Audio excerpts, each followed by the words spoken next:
사람은 혼자 살지 않기 때문에 사람들과의 관계성의 문제로 말미암아 참 많은 어려움과 문제들을 겪고 살아가는 우리 존재인 것 같습니다. 그래서 우리가 관계 속의 문제라고 한다면 여러 가지 요인들이 있겠지만, 특별히 오늘 본문 가운데 나왔던 이 주제인 차별받을 때에 우리는 사람과의 관계 속에 참 많은 문제들을 살펴보며 오늘도 살아가는 모든 문제들 속에서도 낙담하며 슬퍼하며, 또 이 자리에 나왔지만 그 관계성의 문제로 말미암아 앉아있는 것 또한 너무나도 불편한 삶을 살아가고 있고, 또 이 자리에 나와 있을 수도 모릅니다. 오늘 이 시간 함께 하나님께서 부어주시는 말씀을 통하여 다시 한 번 더 우리가 힘을 얻고 살아감을 통하여 올바르게 우리가 어떠한 삶을 살아가야 되는지 말씀하여 주실 때에 그 말씀으로 말미암아 하나님 앞에 귀한 은혜를 나누며 우리의 삶을 통하여 또 다른 힘을 공급해 나가는 복된 삶이 우리의 삶이 될 수 있기를 간절히 소망합니다. 그와 더불어 이 시간 함께 먼저 질문을 던져보려고 합니다. 차별 대우 받아본 적 있으시죠? 삶을 살아갈 때에 이 모양 저 모양으로 또 우리가 알게 모르게 참 많은 차별 대우를 받으며 살아갑니다.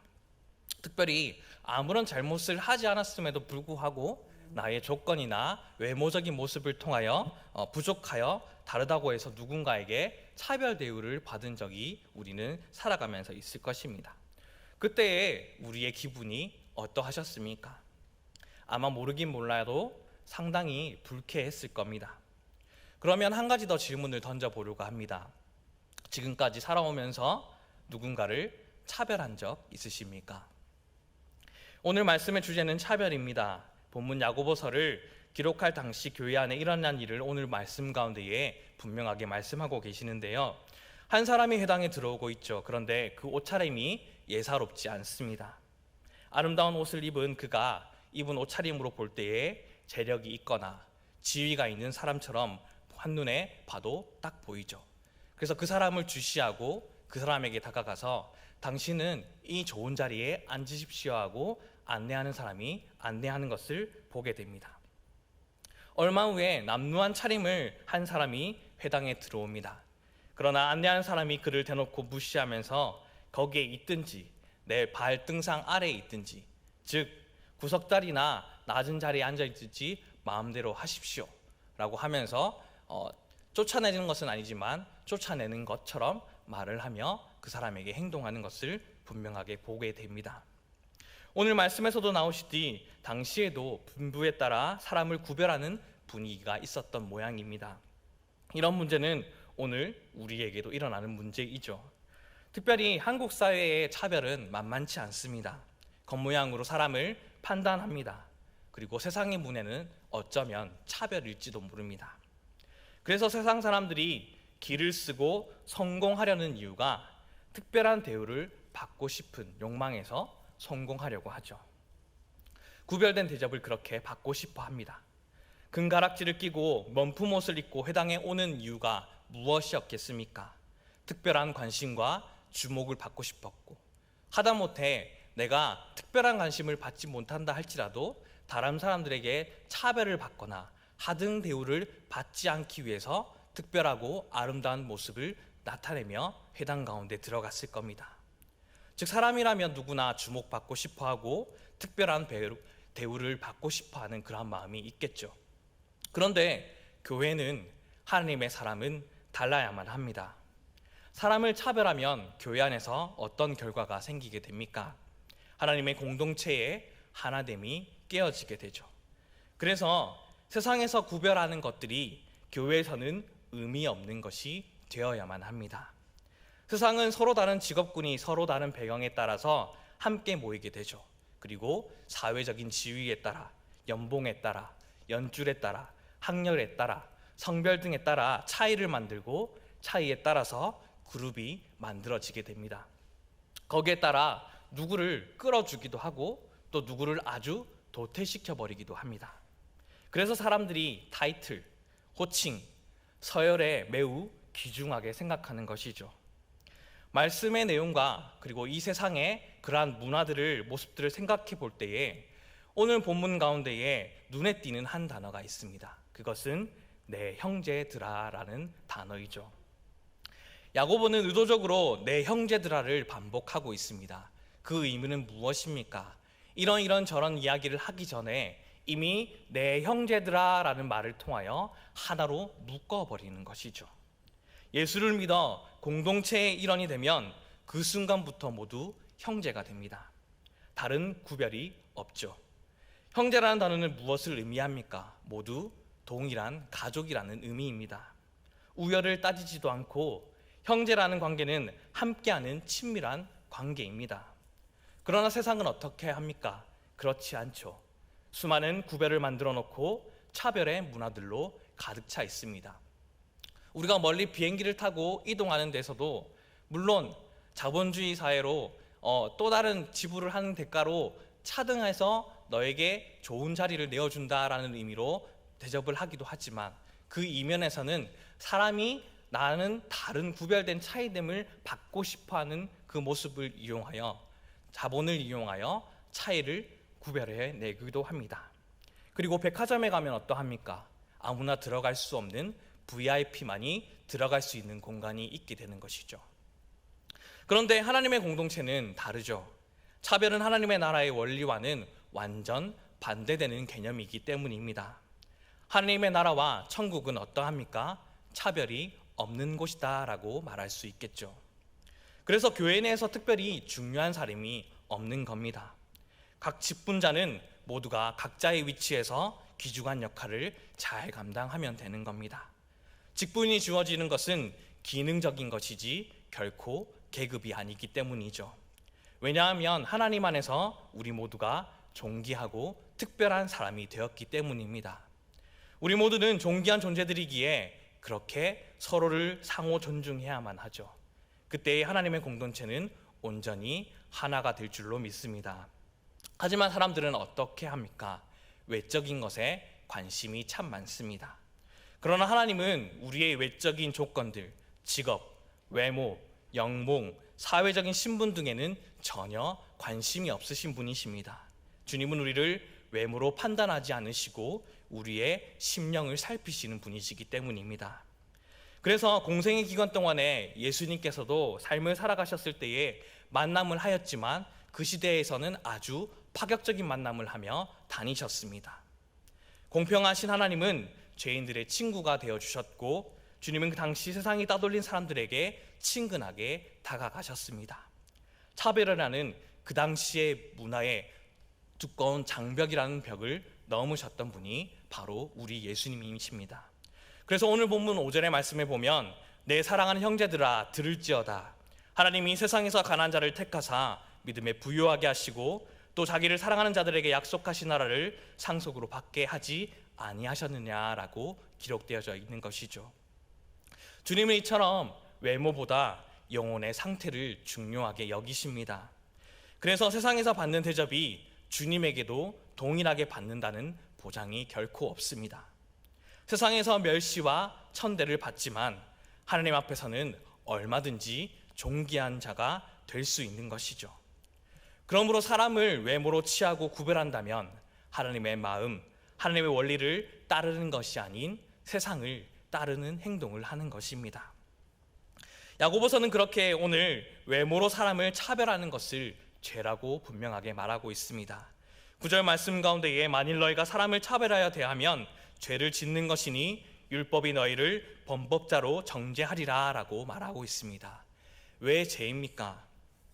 하나님의 마음이자 예수님의 사랑의 법이었던 이웃을 내 몸과 같이 사랑하는 것이 있는데 바로 이 말씀에 대한 불순종이 되기 때문입니다. 그래서 10절과 11절에서는 살인을 했으면서도 간음하지 아니하였으니 율법을 지켰다라고 말할 수 없는 것처럼 차별하는 것 역시 이웃을 사랑하라는 법을 어긴 것이 된다라고 분명하게 말하고 있는 것입니다. 결국 사람을 차별하는 것은 하나님 앞에서 모든 율법을 지키지 않았던 사람과 동일합니다. 그럼 사람을 외모로 차별하지 않으려면 어떻게 해야 된다고 말씀 속에서 우리에게 말씀하십니까? 오늘 본문 1절의 말씀을 우리가 함께 읽기를 간절히 소망합니다. 내 형제들아 영광의 주 곧 우리 주 예수 그리스도에 대한 믿음을 너희가 가졌으니 사람을 차별하여 대하지 말라. 아멘. 영광의 주, 곧 우리 주 예수 그리스도를 믿는 믿음을 받는 것. 또 이미 그 믿음을 가진 우리는 주님을 아는 것에 더욱 열심히 힘쓰며 주님을 사랑하는 그 기쁨을 빼앗지 않는 인생으로 말미암아 늘 그러한 인생을 살아감으로 믿음을 항상 가지고 살아가는 것을 말하고 있는 겁니다. 주님은 사람을 외모로, 외향적인 것으로 결코 보지 않으시는 분이십니다. 주님이 만약 우리를 외모로 보셨다라고 한다면 하나님의 자녀로 나를 선택하셨을까요? 주님의 입장에서 한번 생각해 보셨으면 좋겠습니다. 여러분은 하나님을 감동시킬 수 있을 만큼 아름다운 사람입니까? 또 주님을 감동시킬 만큼 우리의 삶이 흠과 티도 없이 반듯한 인생을 살아가십니까? 주님은 우리를 결코 외모로 보지 않으십니다. 주님은 사람을 평가하실 때에 현재 그 사람의 모습으로 결코 평가하지 않으시죠. 그 사람 속에 있는 가능성, 그 사람 속에 있는 그 중심을 보시는 분이 바로 우리 하나님이십니다. 예수님을 처음 만났을 때의 베드로의 모습도 우리가 한번 보십시오. 처음에 베드로 모습이 결코 반석과 같지 않는 모습이었음에도 불구하고 요한복음 1장 42절의 말씀에 기록되듯이 너는 시몬이니 장차 개바라라고 말하며 예수님이 처음 만난 베드로에게 반석이라고 말씀하셨습니다. 이처럼 예수님과 같이 그러한 관점으로 사람을 본다면 우리의 삶은, 우리의 관계는 얼마나 달라지겠습니까? 관점을 바꾸시기를 간절히 소망합니다. 사람들은 각자 자기의 안경을 끼고 각자의 눈으로 세상을 바라봅니다. 살아온 삶의 배경, 가지고 있는 지식과 경험 등이 어우러져서 어떤 안경을 끼고 삶을 살아갑니다. 그것은 다름 아닌 편견이라는 안경, 편견이라는 눈을 가지고 살아가죠. 편견이라는 이 안경을 끼고 있으면 사람들이 객관적으로 보이지 않기 마련입니다. 구약의 선지자라고 불렸던 요나도 편견이라는 안경을 끼고 있었기 때문에 하나님께서는 니느웨에게 복음을 전하라고 말씀하셨지만 자신의 민족주의라는 편견이라는 안경을 끼므로 말미암아 그 말씀에 순종하지 못한 인생을 살아가게 되었던 겁니다. 그 말씀 속에서 우리가 알듯이 얼마나 많은 인생을 돌아 그것에 복음을 전하는 인생을 살아갔습니까? 그처럼 우리의 인생도 마찬가지입니다. 편견에 사로빠지면 빠져나오지 못합니다. 결국 사람을 보는 데 있어서 어떤 관점의 눈을 가지고 살아가느냐에 따라 우리는 다른 인생을 살아가게 되는 것이죠. 오늘 주님의 말씀을 듣는 우리가 올바른 관점, 그 눈을 가질 수 있기를 간절히 소망합니다. 그 눈은, 그 안경은 다름 아닌 복음이자 하나님의 마음이죠. 주님이 우리를 차별하지 않으시고 모든 사람을 동일하게 받아주셨습니다. 그리스도 안에서 더 이상 어떤 구별도 없어졌죠. 그래서 제가 이 자리에 있는 것이고 바로 여러분이 이 자리에 있는 겁니다. 그래서 교회 안에 오면 다 하나가 될 수밖에 없는 겁니다. 그래서 성숙한 공동체로 바로 서야 할 우리가 있는 곳이라고 한다면 결코 차별이 없는 곳이어야만 하는 것이죠. 그런데 우리가 살아가는 삶의 자리에서 또 교회에서 알게 모르게 이러한 차별들이 참 많이 일어나고 있습니다. 자칫 오랜 신앙생활을 한 사람들은 텃세를 부릴 수도 있죠. 안 되는 교회의 특징이기도 합니다. 교회 안에 어떤 곳을 오래 섬겨온 것은 하나님께서 주신 우리의 은혜이며 축복임에도 불구하고 너무 오랫동안 섬기다 보면 우리도 알게 모르게 사람에게 배타적인 모습을 보임으로 말미암아 또 다른 사람들이 그 공동체 속에 들어오지 못하게 만드는 그러한 모습을 보이기도 합니다. 개인적으로도 마찬가지입니다. 좋아하는 사람만 좋아하는 것은 기호라고 말할 수 있겠지만 그것은 기호가 아닌 미성숙한 사람입니다. 누구도 내치지 않고 받아들이는 것, 이것이 복음이고 이것이 하나님을 믿는 공동체인 교회인 겁니다. 결국 차별이 없게 하기 위한 복음이라고 하는 것은, 하나님의 마음이라고 하는 것은 오늘 본문 말씀에 결론적으로 긍휼이라는 말로 나타나고 있습니다. 그리고 이 단어를 통하여 엄중하게 우리에게 말씀하고 계시죠. 야고보서 2장 13절의 말씀을 함께 다시 한 번 더 읽어보기를 원합니다. 긍휼을 행하지 아니하는 자에게는 긍휼 없는 심판이 있으리라. 긍휼은 심판을 이기고 자랑하느니라. 아멘. 하나님께서 인간을 바라보면서 느끼셨던 감정이라고 한다면 긍휼이라는 단어일 겁니다. 복음서에서 또한 가장 많이 쓰인 단어라고 살펴본다고 한다면 긍휼이란 단어를 또한 꼽을 수 있을 겁니다. 무리를 보시고 불쌍히 여기시더라. 무리를 보시고 긍휼히 여기시더라. 긍휼이란 말은 그렇게 주님께서 우리에게 공감하셨다라는 말입니다. 사람들의 아픈 마음을 함께 공감하며 외로움을 함께 나누는 마음이죠. 주님께서는 우리를 보실 때에, 그 당시에 사람을 보실 때에 목자 없는 양떼처럼 유리하는 사람들을 보셨고 그들의 아픔과 외로움과 방황을 이해하시며 긍휼하신 마음으로, 불쌍히 여기시는 마음으로 사랑해 주셨죠. 그것이 주님이 그 당시 사람들에게, 오늘 나에게 가지시는 마음입니다. 그래서 나 자신이, 우리 교회가 계속적으로 성숙한 그리스도인으로 인내의 결실을 맺으며 살아가고 우리 교회가 그렇게 나아가기 위해서는 오늘의 말씀이 매우 중요합니다. 복음 안에서 복음으로 말미암아 긍휼함을 입은 자들이 긍휼함을 입은 바대로 차별 없이 하나가 되고, 또 그 긍휼함을 차별이 없도록 받은 바대로 흘러보내며 나타내고 자랑하는 교회와 나 자신이 되기를 하나님께서는 이 시간도 간절히 원하고 계십니다.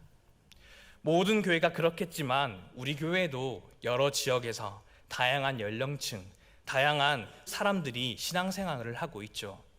그중 아픔과 상처를 끌어안고 오신 분도 있고, 또 앞으로 우리도 얼마든지 그런 일들이 우리 가운데 있을 겁니다. 이 말씀을 들으는 우리가 먼저 긍휼함을 입은 바대로 내가 먼저 한 분 한 분을 따뜻하게 끌어안고 섬기고 사랑을 행함으로 우리 공동체가 사람들만의 왕국을 만드는 것이 아닌 진정한 하나님의 뜻과 나라를 이루어가는 저와 우리 교회가 되기를 간절히 소망합니다. 마지막으로 한 이야기를 함께 나누며 말씀을 정리하려고 합니다. 어떤 한 사람이 기도 중에 잠이 들었고 꿈을 꾸게 되었다고 합니다. 그 꿈이 그의 인생을 바꾸어 놓았다고 하는데 그 꿈은 이러합니다. 꿈의 천사가 그를 천국으로 데려갔습니다. 그는 거기서 문지기에게 물어보았다고 합니다. 여기 장로 교인들이 있습니까? 문지기가 대답했습니다. 없습니다. 그가 또다시 물었습니다. 침례 교인들이 있습니까? 문지기는 대답했죠. 없습니다. 그럼 감리 교인들이 있습니까? 그도 역시 없습니다. 깜짝 놀라, 아니 그럼 이곳에는 어떠한 사람들이 있는 겁니까? 라고 물어봤었을 때에 그 문지기 천사가 이렇게 대답했다고 합니다. 이곳에는 오직 한 종류의 사람만 있습니다. 오직 그리스도인이죠. 우리가 이것을 기억하며 살아갈 수 있기를 간절히 소망합니다. 우리는 모두 연약한 자들이지만, 아무런 자격이 없지만 하나님의 긍휼함을 입어 하나님의 자녀가 된 자들입니다. 오늘도 주신 이 말씀을 나의 말씀으로 받고 주님 앞에서 삶의 태도를 바꾸어 긍휼을 행하며 살아갈 수 있는 삶이 우리의 삶이 될 수 있기를 간절히 소망합니다. 차별이 아닌 긍휼함으로 사람들을 바라보는 태도를 가지고 살아가는 우리가 되어서 성숙한 그리스도인으로 믿음 다하여 하나님의 뜻과 나라를 이루어가는 우리의 모든 삶으로 하나님께 귀한 영광이 되는 삶이 우리의 삶이 될 수 있기를 간절히 소망합니다.